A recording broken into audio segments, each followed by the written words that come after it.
Son of a bitch.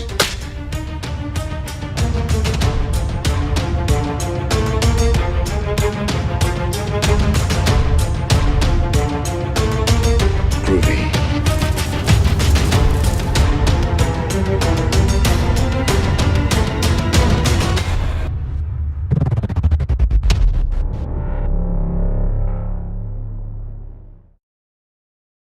Hey everybody, this is Matthew Movies coming at you with another movie discussion, and this time I'm going to be comparing two classic horror characters, Michael Myers and Pinhead. Now, this is not as straight up as a comparison as, say, Freddy versus Jason, which I have done previously, but these are two horror icons of recent years, and two characters that have appeared in many, many movies, so I thought it made a lot of sense to compare them. And right off the hop, I'm just going to be looking at just the characters themselves, and I think one of the major differences between the two of them is you have Michael Myers, who's, you know, this voiceless menace that's just going to keep coming after you and coming after you.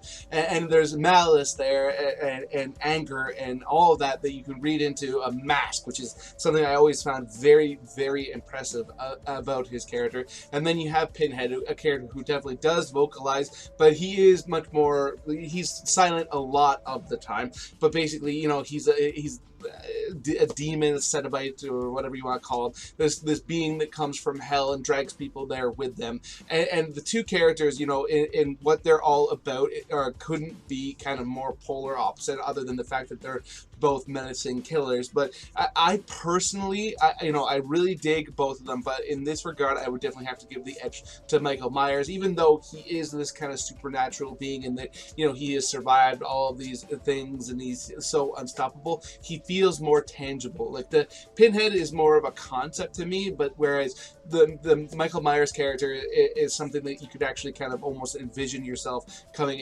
into contact with, even though obviously, again, there's no realism to the character at all. And then, you know, when you're looking at the kind of the backgrounds of the characters, there again, I gotta give the edge to Michael Myers, because, you know, I think the whole thing with Pinhead is interesting. His whole origin, where, you know, he was a man and he gets kind of wrapped up in this whole, dragged into the situation himself and turned into a Cenobite.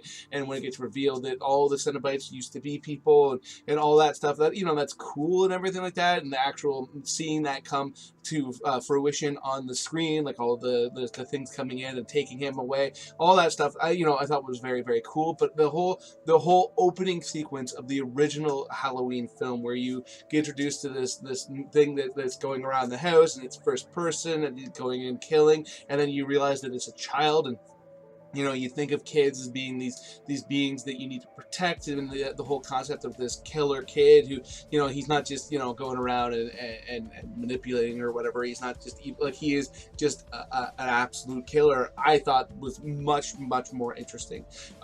Now there are some areas in which I would definitely give Pinhead the edge, though. I mean, you look at Michael Myers, and you know, when you think about the item that I think it's associate with him is, you know, he's got his knife, and, you know, that's cool and everything like that. He's a killer. But then you have Pinhead. He's got that puzzle box, and the puzzle box, I think, is one of the most interesting aspects of the whole Hellraiser lore. Like the whole idea where you have to kind of solve this box to unleash him, and the whole concept that, you know, the way it draws you in, where it's this riddle and this conundrum that you feel like you have to solve, but in doing so, you're kind of being seduced to unleash a being that's going to destroy you, and not in a way that's going to be very friendly in any way, shape, or form. I think that is much, much more interesting than you know, a guy that's just coming at you with a knife. I mean, that, to me, and you know, I do think the knife is the perfect weapon for Michael Myers. Don't get me wrong. I mean, because it's all about practicality. I mean, Michael Myers, he's just out there to kill you, and, you know, obviously, yeah, sometimes he kills people in pretty incredible ways. But, you know, he's not like a Freddy Krueger type where he's coming up with these elaborate schemes to kill. He's just all about just getting the job done, destroying the person that's in front of him that he decides to dispatch. And so, you know, I think it works very, very well for who the character is, but I do think that the puzzle box is much, much more interesting. And again, you know, I just absolutely adore it. And there's in the mythos, the history of Hellraiser sequences, I mean, there's so many really, really cool aspects that have come out of that box. The people solving it, those sequences are awesome. And when they have like the statue in Hellraiser 3, energy, and it's the like just the whole thing. I think is very very cool. And then when you think about these characters, you don't think about them in a vacuum either. They both have beings around them that you associate with them. Like with Michael Myers, you've Donald Pleasant's character, Dr. Loomis, who had been trying to treat him and realizes that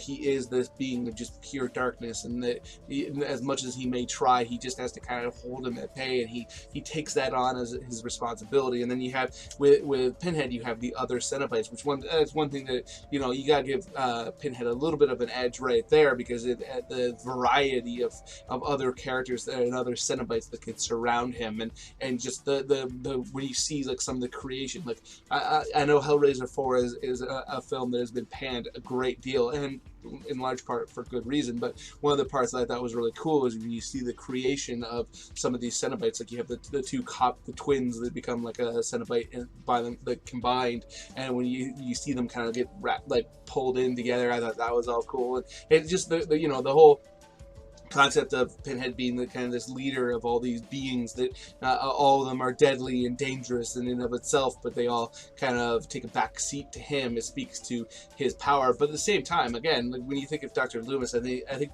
that whole character is just perfect, because again, I think the major strength when you're looking at Michael Myers is he feels like he's a tangible being. He feels like he could theoretically be part of the world in which we exist, and obviously, again, he is supernatural, but when you have the idea of this doctor being out there, who's tried so hard to rein him in and keep him at bay and keep the rest of the world safe, and he just realizes at the end of the day that he may be powerless in doing so, but he also is forced and compelled to continue even after he has escaped, to try to get to him and to coach the other people who are trying to keep him at bay as well. I think it's just such an interesting idea and adds a level of realism to the character that I think really appeals to me personally, and really adds to the history of the character and the franchise as a whole, and is one of the major reasons why I think that this franchise is so fantastic, and for me personally, why Michael Myers is one of the best horror icons of all time. And don't get me wrong,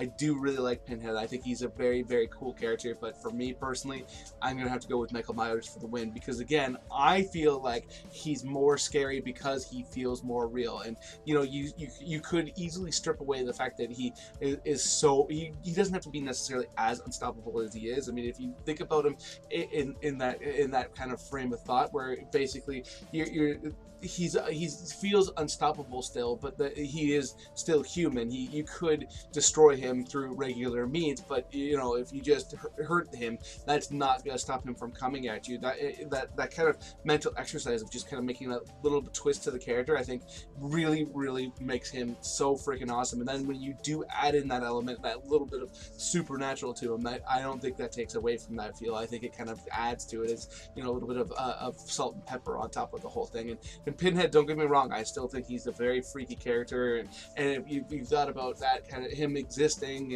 and just like the extrapolate on that, because that would confirm the existence of hell and the idea of being tormented through all eternity like that, that's all scary. But to me, he feels less real, so I find him slightly less effective. I still really really dig him. I really dig a lot of the Hellraiser movies, but I gotta give my man Michael Myers the win here. So those are my opinion. That's my opinion. Those are my thoughts. Let me know in the comment section below what you think. If you're outraged, if you're like, whatever, man, Pinhead totally should have won, or if you're in total agreement with me that Michael Myers is the man, let me know either. Or if you're just like, I don't like either of them, what are you talking about? You can even let me know that. Whatever. Other than that, please hit that like button, hit that share button. It makes it much more likely that people will discover this video exists and come and let me know their thoughts, which would be awesome, because I love talking to people about movies and movie characters, and I just like talking to people. Pretty talkative guy, if you haven't noticed. Aside from that, though, if you are new here or you haven't done it yet, please hit subscribe, hit the notification bell. That way you can find out when I put out a new video. You can come and check it out and let me know what you think. Aside from all that, though, have yourself a good day.